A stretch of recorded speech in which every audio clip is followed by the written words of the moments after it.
할렐루야. 오늘 남총의 그 우렁찬 하나님 앞에 드리는 찬양의 소리가 우리의 심령과 우리의 마음 가운데 또 하나님 앞에 영광이 되는 줄 믿습니다. 그 입에서 터져 나오는 소리가 우리의 귀를 뚫고 우리의 심령에 닿아 그것이 은혜로 변화되는 일들은 우리의 생리작용에 의해서 이루어지는 것이 아닙니다. 성령 하나님께서 개입하실 때만, 성령 하나님께서 간섭하실 때만 그 일이 이루어지는 줄 믿습니다. 오늘 저와 말씀을 나누는 내내 성령 하나님의 도우심을 구하십시오. 하나님 말씀이 나의 심령에 새겨지게 하시고 그 말씀으로 인하여 나의 영혼이 소성케 될 수 있도록 하나님이 역사하여 달라고, 성령님 나와 함께 하여 달라고 간구하는 저와 여러분 되기를 간절히 소원합니다. 제가 어릴 때 살던 동네에는, 다른 동네에는 아마 그런 것이 없었을 법한 좀 이상한 물건이 하나 있었습니다. 그렇게 크지 않은 아주 좁다란 공터에 양궁 관역하고 그리고 양궁 활이랑 양궁 화살이 늘 있었어요. 그게 그 공터에 도대체 왜 있는지 지금도 생각을 해도 잘 모르겠지만 이유를 알 수는 없어요. 그저 그냥 동네 꼬맹이가 됐든 어른들이 됐든 지나가면서 그 활을 당겨서 쏘고 그랬습니다.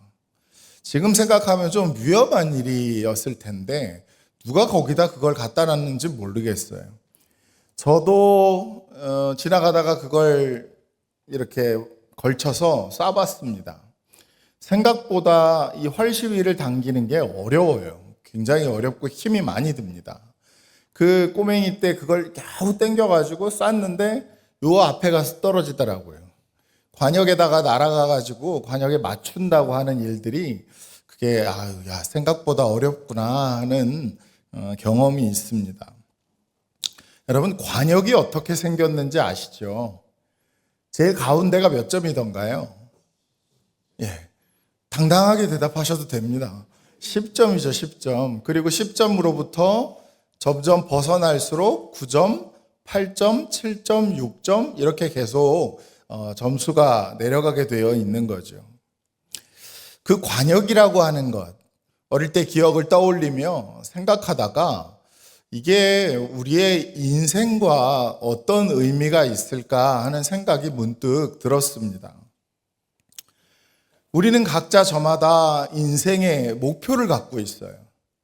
그리고 그 인생의 목표, 다시 말해 그 10점이라고 하는 관역을 향해서 계속 달려가고 있는 존재들입니다. 일직선으로 그 아주 작은 점을 향하여서 열심히 달려가는 것이 우리의 인생이기는 하지만, 그러나 가만 또 생각해 보면 우리의 인생은 그렇게 우리가 예상한 대로 흘러가지 않고, 그리고 변수가 작용하고 어려움들이 그 사이를 끼어들기 마련이죠. 우리가 예상했던 것과 전혀 다른 상황이 우리에게 펼쳐질 수 있습니다. 예를 들면 이런 거죠. 관역을 쏘아야 하는데 어느 날 관역이 바뀌었어요. 아들이 서 있고 아들의 머리에 사과가 놓여져 있는 겁니다. 여러분, 이런 장면을 잘 아시잖아요. 이런 장면에서 아버지가 쏘아야 하는 건 몇 점인가요? 반드시 10점이어야 합니다. 그것이 9점이 되거나 8점이 되면 차라리 옆으로 멀리 날아가면 괜찮은데, 그것이 아주 비슷하게 약간 틀리게 되면 처참한 불상사가 벌어질 수도 있는 거예요. 그 화살이 아이를 맞출 수도 있는 것입니다. 우리 인생에는 그와 같은, 그렇게 정확하게 10점을 꿰뚫어야만 하는, 정 가운데를 맞춰야 하는 그런 상황이라는 것이 있습니다. 반드시 10점을 맞추어야지 9점이나 8점이라고 하는 것은 오히려 위험할 수 있다는 거예요. 여러분, 우리는 지금 예배를 드리고 있잖아요. 정말 최고의 예배를 드리고 싶습니다. 하나님 앞에 10점짜리 예배를 드리고 싶어요. 10점 만점에 10점짜리 예배를 드리고 싶어요. 우리가 아까 고백한 찬양 가운데에도 그런 고백들이 들어있지 않습니까? 우리가 하나님 앞에 예배를 놓고 기도할 때도 다 그런 고백들이 담겨져 있어요. 하나님 앞에 최고의 예배를 드리고 싶습니다. 하나님 예배를 통하여 영광 받으시고 하나님께서 기뻐하시는 그런 예배를 드리고 싶습니다 라고 이야기하죠. 그런데 그 10점짜리 예배와 아주 유사한 예배가 있다는 거예요. 그 예배가 바로 오늘 우리가 같이 생각해야 할 나를 만족시키기 위한 예배입니다. 아주 비슷해요. 10점짜리 예배도 나를 만족시키기 위한 예배도 왜냐하면 똑같이 찬송 부르고 똑같이 기도하기 때문이에요. 심지어 똑같이 말씀조차 나눕니다. 하지만 이 편의 것은 그 나를 위한 예배라고 하는 그 예배는 오히려 하나님 앞에 영광을 돌리지도 못할 뿐만 아니라 하나님으로부터 멀어지게 만드는 결과를 가져오게 되죠. 차라리 그럴 바에는, 차라리 그런 예배를 드릴 바에는 아예 드리지 않는 것이 좋습니다. 아무리 비슷하다 하더라도 그것이 모양을 흉내내고 그것이 형식을 갖추고 있다 하더라도 본질로부터 완전히 벗어나 있는 예배는 크리스찬으로서 하나님 앞에 드리기에 옳지 않은 예배라는 거죠. 우리가 이 자리에 앉아서 예배드리는 그 예배만이 아닙니다. 우리가 저 세상 가운데로 나아가서 드리게 되는 삶의 예배도 마찬가지예요.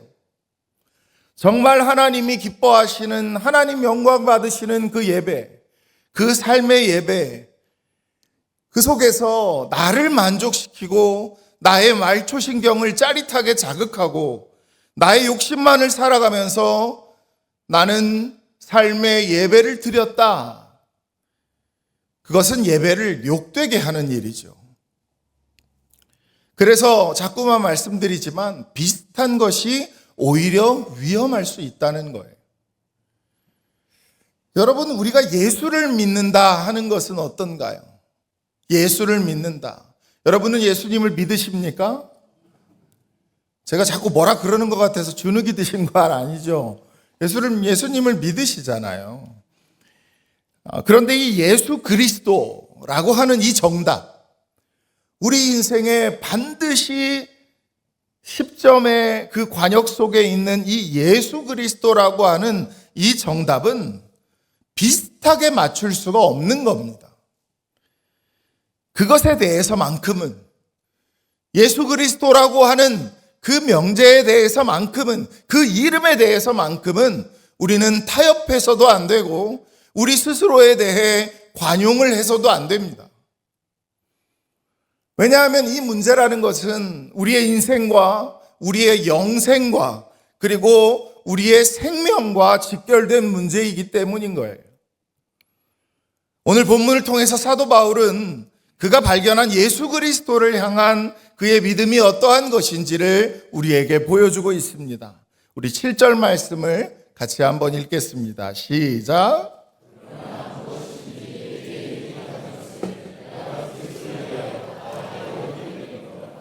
뒤에 나오지만 해로 여길 뿐만 아니라 배설물로 여긴다까지 표현이 있죠. 바울은 도대체 무엇을 가지고 해가 될 뿐만 아니라 배설물로 여긴다라고 말을 하는 걸까요? 5절에 그 내용이 나와 있습니다. 5절 한번 시작. 나는 8일 만에 할례를 받고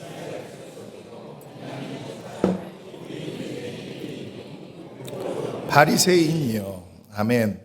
내가 8일 만에 할례를 받고 또 나는 이스라엘 사람 중에 이스라엘 사람이고 히브리인 중에 히브리인이고 베냐민 지파고 율법으로는 바리새인처럼 철저하게 경건을 지키며 살아온 사람이다. 그런데 그것이 오히려 그리스도를 얻는 데 있어서 방해가 되더라, 해가 되더라 라고 말하고 있는 거예요.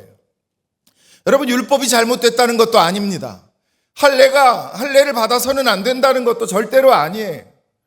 그러나 우리가 의로워지는 것에 있어서는 그것으로 인하여 내 노력으로 인하여 내가 중심이 되고 내가 가운데 있고 내가 그 중앙의 위치를 차지하는 그 위치에 있고서는 오히려 그것이 나에게 해로운 것이 된다라는 것을 깨달았던 거예요.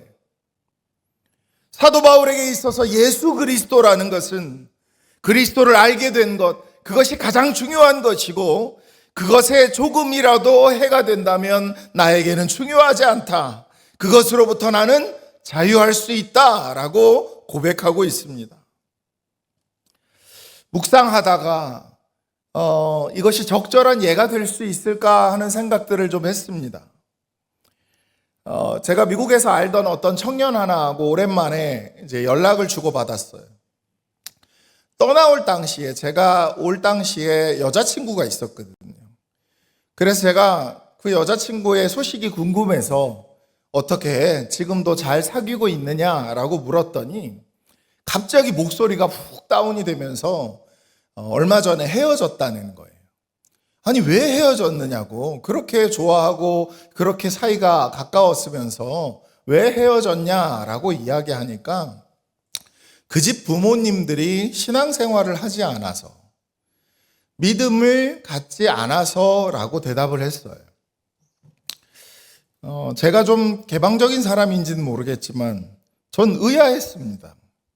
당사자가 믿음을 갖지 않는 것도 아니고 그냥 부모님이 그 믿음을 갖지 않고 있다라는 것 때문에 갈라섰다? 좀 이해가 가지 않았어요. 그런데 이 친구가 덧붙여서 하는 말이 어릴 때부터 자기는 부모님이 두 분이 다 같이 예쁘게 신앙생활 하시는 모습이 늘 보기 좋았다는 거예요. 그리고 그런 믿음의 가정과 믿음의 가정이 사돈을 이루어서 그래서 또 믿음의 가정이 태어나고 또 믿음의 가정의 열매가 맺혀지는 그 과정이 자기들 형제 속에서 계속 일어나면서 이 청년에게 있어서 믿음의 가정을 이룬다라고 하는 것은 너무나 중요한 명제가 되었던 거예요. 이 여자친구랑 사귀면서 복음을 전해보았지만 그러나 소용이 없어서 그래서 슬프고 안타깝지만 헤어졌다는 거예요. 여러분, 믿지 않는 가정 결혼하면 안 된다. 제가 그런 이야기 하는 것이 아닙니다. 믿지 않는 가족 전도할 수 있으면 더 좋은 것이 되겠죠. 그러나 이 지체에게 있어서 예수를 믿는다는 것, 믿음 안에 가정을 꾸린다는 것, 그것이 다른 어떤 것보다도 중요했기 때문에, 다른 어떤 것과도 비교할 수 없었기 때문에 그는 그 나머지 가치를 중요하지 않게 여기게 되었던 것입니다. 제가 오늘 이 밤 여러분에게 도전하고 싶은 건 이것이에요. 여러분에게 있어서 예수를 믿는다라는 것 도대체 무엇이냐는 거예요. 그 예수를 믿는다라고 하는 그 짤막한 말이 여러분의 인생의 중심에 있습니까? 여러분에게 있어서 무엇과도 바꿀 수 없는 가치가 되나요? 다른 것들을 다 내려놓을 수 있고 그 다른 것들로부터 자유할 수 있는 그 가장 중요한 가치, 내 인생의 목표, 내게 있어서 바꿀 수 없는 무엇보다 빛나는 것, 그것이 저와 여러분이 갖고 있는 믿음이냐고 묻고 있는 것입니다. 아니면 그렇지 않다면 다른 것들도 다 가져야 하고 이것저것 내가 쥐어야 하는 것이 많다 보니 중심이 아닌 변두리에 놓여져 있는 것이 저와 여러분의 신앙이 아닌가 오늘 생각해 보기를 원하는 것입니다. 그러고 보면 우리 삶에 유익한 것이겠지만 그리스도를 믿는 데 있어서 방해가 되는 것 정말 많습니다. 굉장히 많습니다. 예를 들어 오늘날 이 소유하고 이른바 소비주의라는 것, 그런 세상 속에서 살아가는 우리의 인생을 한번 들여다보세요. 우리가 뭔가를 많이 소유했다라고 하는 것 자체가 죄가 되지는 않습니다. 열심히 일해서 그 일한 만큼의 대가를 얻고 그래서 내가 그 부를 또 축적했다라고 하는 것이 내가 얻고자 하는 것을 구매했다는 것이 죄가 되지는 않아요. 그래서 우리가 경제적으로 열심히 일을 하며 살아가는 거죠. 그런데 여러분, 이 소비주의라고 하는 것은 많이 벌어서 많이 소비하는 겁니다. 많이 소비하기 위해서는 많이 벌어야 돼요. 많이 벌어야 소유할 수 있고 소유하기 위해선 벌어야 한다면 그러면 그 인생에 있어서 중요한 목적이 무엇이 되겠습니까? 중요한 목표가 무엇이 되겠어요? 돈을 버는 것이 삶의 목표가 되는 것이죠.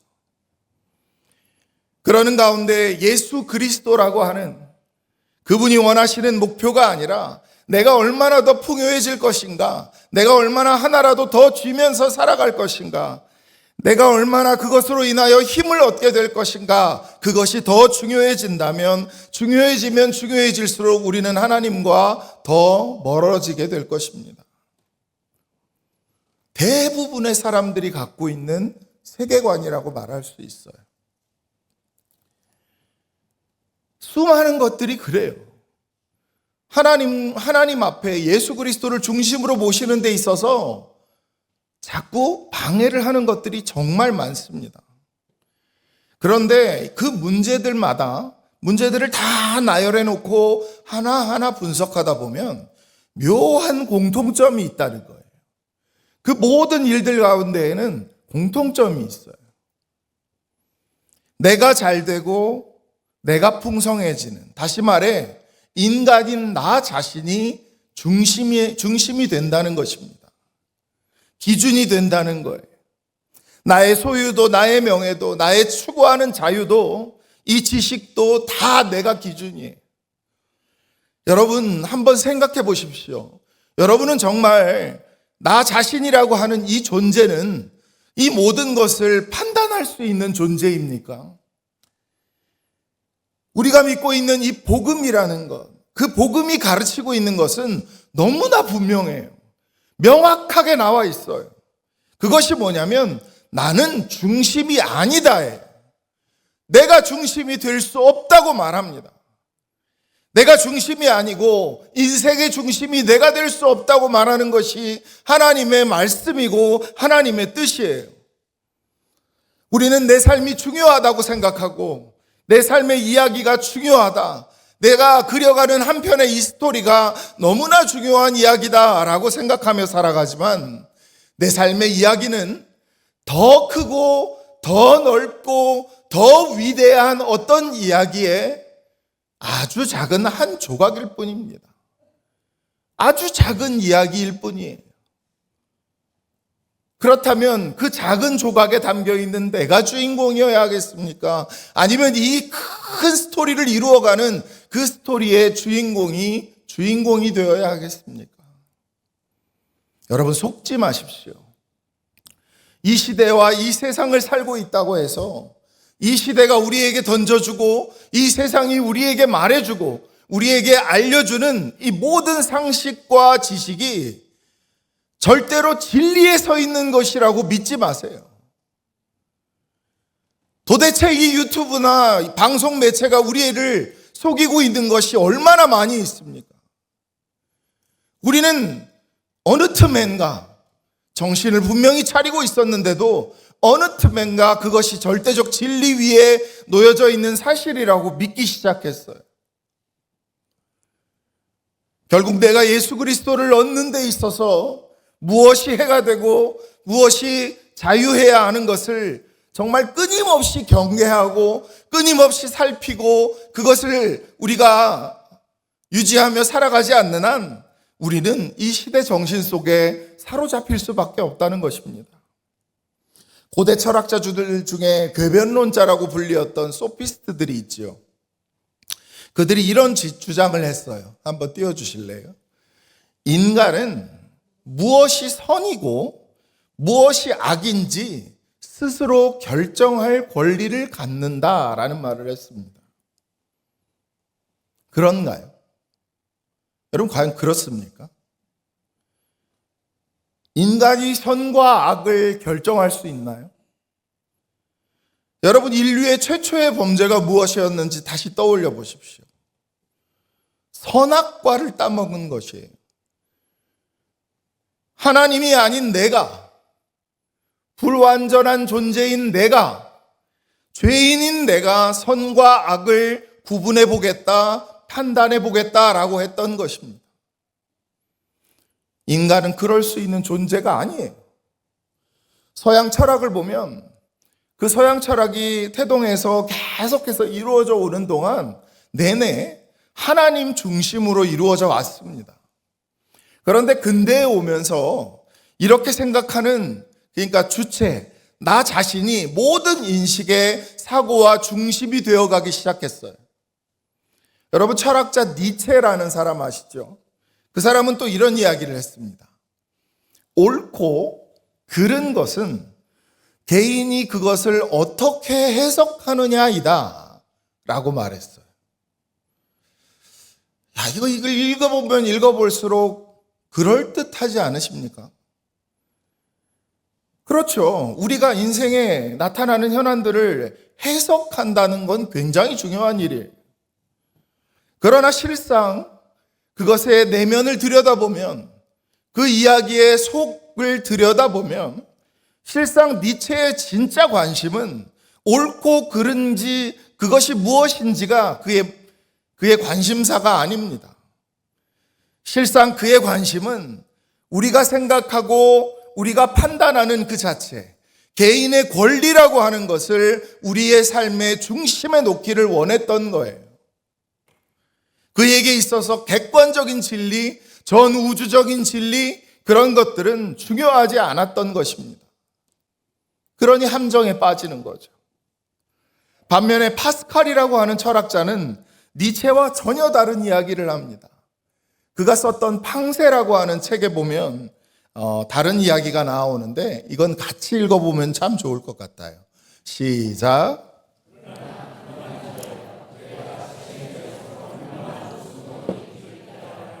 무식한 이성이여 겸손하라. 미련한 본성과 입을 다물어라.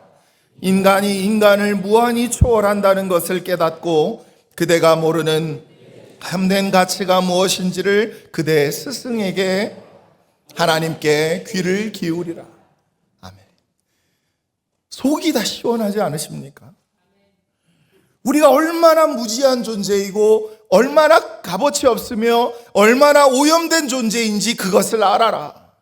우리가 뭘 안다고 하나님을 판단하고 성경을 재단하고 종교를 판단하고 믿음을 판단하고 애초부터 인간은 무엇이 옳은 것인지 무엇이 틀린 것인지를 논할 수 있는 존재가 아니라고 하는 것을 이 사람은 알고 있었던 것입니다.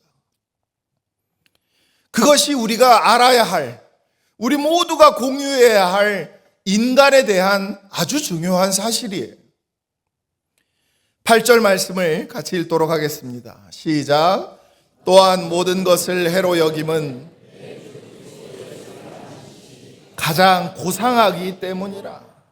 내가 모든 것을 해로 여김은, 그 여타의 모든 것들을 해로 여김은 그리스도를 아는 지식이 그 어떤 것보다도, 그 어떤 다른 것보다도 고상하고 최고의 지식이라는 것을 이 바울 사도가 알게 된 거예요. 그리스도를 알고 나니 비로소 나를 알게 된 것이죠. 우리는 우리를 위해서 십자가에 달리신 그 예수 그리스도의 보혈과 그리고 그 구원을 통하여서 이제 보니 나는 죄인이었구나. 내가 율법 몇 개 지킨다고 해서, 내가 할례 받았다고 해서 의로운 존재가 될 수 있는 것이 아니구나. 나는 하나님의 자녀였구나. 내가 죄인임에도 불구하고 하나님은 나를 의인으로 불러주셨구나. 그러니 그리스도 안에 있는 것은 새로운 피조물이라. 이전 것은 지나갔으니 보라, 새 것이 되었노라. 우리 인생에 목적이 생긴 것인 줄 믿으시기 바랍니다. 내 인생에 관역이 생긴 거예요. 나에게도 내 인생에 정확한 관역이 생기기 시작한 겁니다. 내가 어떤 방향으로 나아가야 할지, 내가 무엇에 가치를 두며 살아가야 할지, 내가 무엇을 위해서 돈을 벌어야 할지, 내가 무엇을 위해서 실력을 쌓아야 할지, 무엇을 위해서 자녀를 양육하고 재산을 축적하며 살아야 할지 너무나 분명해진 거예요. 내 인생에 있는 똑바로 날아가야 할 그 인생의 관역이 있기 때문이죠. 요즘에는 제가 제 머리를 깎으러 혼자 갑니다. 다 컸으니까요. 근데 전에는 간혹 아내하고 같이 가던 때가 있었어요. 아하, 예. 뉘신지 쳐다보고 싶은데, 예. 근데 요즘 들어 이렇게 혼자 머리를 깎으러 가는 데에는 사실 다 이유가 있습니다. 이게 바쁘기도 하지만, 여러분 그 미용실에 가면 원장님이 머리를 깎아주시잖아요. 머리를 다 자른 다음에 그 다음에 하시는 행동이 너무 마음에 안 들어요. 꼭 뒤를 돌아다 보시고 괜찮냐는 거예요. 내 머리잖아요. 내 머리니까 나한테 물어봐야죠. 이게 괜찮은지. 꼭 그 원장님들은 뒤에 있는 집사람을 바라보면서 괜찮냐고 물어봐요. 내 거라고, 이 머리는. 나한테 이야기해 줘야 되는데 꼭 아내한테 허락을 받는 거예요. 그리고 아내가 괜찮다 하면 그만 깎아요.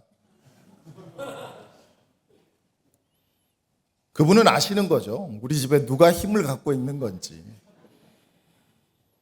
예수를 믿는다 하는 그것 역시도 예수님이 내 삶의 안에 오시면 내 안으로 깊숙이 들어오시고 내가 그분 안에 들어가게 되면 내 삶에 힘이 생기는 줄 믿습니다. 그분이 내 삶의 주인이 되기 때문이에요. 그분이 원하시는 예배가 나의 예배가 되는 것입니다. 그분이 우리에게 주신 삶의 목적이 그것이 내 삶의 목적이 되는 거예요. 9절 말씀 뒤쪽에 가면 이런 말씀이 나오죠. 내가 가진 의는 율법에서 난 것이 아니요 오직 그리스도를 믿는 믿음으로 말미암은 것이니 곧 믿음으로 하나님께로부터 난 의라. 나는 오직 그리스도의 은혜로 의로움을 입었습니다. 나는 자랑할 것이 아무것도 없습니다. 나는 오직 주님의 뜻을 구하고 그 주님의 뜻대로 살아갈 뿐입니다. 여러분이 인간이 이 죄인으로 이렇게 오염된 존재로 살아가면서 내가 하나님을 판단할 수 있다고요? 하나님이 나를 판단하시는 겁니다. 내가 성경을 해석한다고요? 아니에요. 천만에요. 하나님의 말씀이 나를 해석하는 것입니다. 결국 그리스도가 내 안에 들어왔을 때, 내가 복음 안에서 내가 살아갈 때 그때야 비로소 진리라는 것이 진리될 수 있는 것입니다. 주님이 기뻐하시는 것이 내가 기뻐하는 것이 되는 거예요. 그것이 바로 우리에게 주어주고 싶어 하시는 그토록 원하시는 변화된 삶인 줄 믿으시길 바랍니다. 죄라는 것 여러분 하도 많이 말씀드려서 아시죠? 히브리어는 하타라고 하고 헬라어로는 하마르티아라고 합니다. 그런데 두 가지 다 똑같은 뜻이에요. 관역을 향해 날아가던 화살이 빗나가다. 그것이 죄라고 성경은 이야기합니다. 하지만 우리의 타겟, 우리의 목표, 우리가 목표로 하는 우리 삶의 가장 중요한 것, 다른 모든 것을 다 포기할지라도 반드시 얻어야 하는 그 관역, 그것이 바로 예수 그리스도인 줄 믿습니다. 그분이 우리 인생의 관역 정가운데에 계세요. 그러니 다른 관역 바라보지 마시고 다른 허다한 것 마음 뺏기지 마시고 오직 예수 그리스도를 향하여 날아가시는 그런 화살과 같은 여러분이 되기를 주님의 이름으로 축원합니다. 그리스도야말로 우리 인생의 정답이요 해답인 줄 믿습니다. 그분을 얻었다면 다른 것은 필요 없어요. 왜냐하면 그분은 내 안에서 능히 내가 잃어버리거나 내가 부수었던 모든 것들을 다시 회복시킬 수 있는 능력이 있는 분이기 때문입니다. 여러분, 복음 안에서 누리는 그 기쁨을 알고 계신가요? 그 복음 안에서 누리는 그 기쁨이 여러분 안에 지금 살아계신가요? 그것을 잊고 계셨다면 오늘 이 밤 다시 회복하는 밤이 되시기를 축복합니다. 그럴 때 우리의 인생의 화살이 그 방향을 돌이켜서 이 10점짜리 관역 안으로 돌아오게 되는 놀라운 은혜가 있으시기를 주님의 이름으로 축원합니다. 우리 같이 찬양하시겠습니다.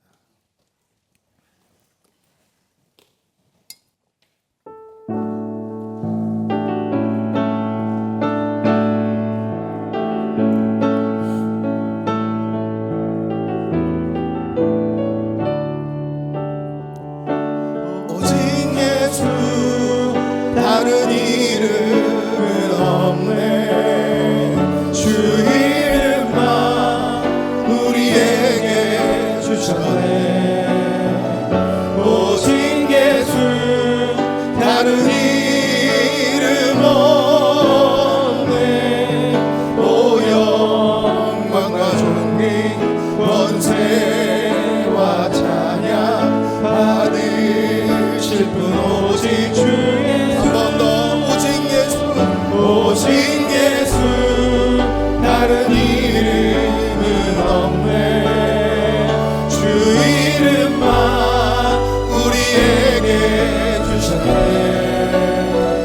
오직 예수 다른 이름 없네. 오 영광과 존귀 권세와 찬양 받으실 분 오직 주 예수. 온 땅 위에 홀로 높으신 이름 하늘 위 높이 들이셨네. 온 땅 위에 홀로 높으신 이름 영광과 존귀와 찬양 드리세. 오직 예수 다른 이름은 없네. 아멘. 주 이름만 우리에게 주셨네. 오직 예수 다른 이름 없네. 오 영광과 존귀 권세와 찬양 받으실 분 오직 주 예수. 우리 이 시간 한번 기도하기를 원합니다. 주님은 내 인생에 무엇과도 바꿀 수 없는 해답이요 정답이십니다. 나의 믿음의 시선이 흔들리지 않고 오직 주님만 바라보기를 소원하오니 나를 주님의 크신 팔로 붙들어 안아 주시옵소서. 그리하여 내 인생의 화살이 옆을 길로 새지 아니하고 오직 주님께로만 날아가는 그 믿음의 궤도를 회복하게 인도하여 달라고, 하나님 능력을 베풀어 달라고, 하나님 은혜를 베풀어 달라고 주여 한번 크게 부르시고 합심으로 뜨겁게 기도하며 나아가십시다.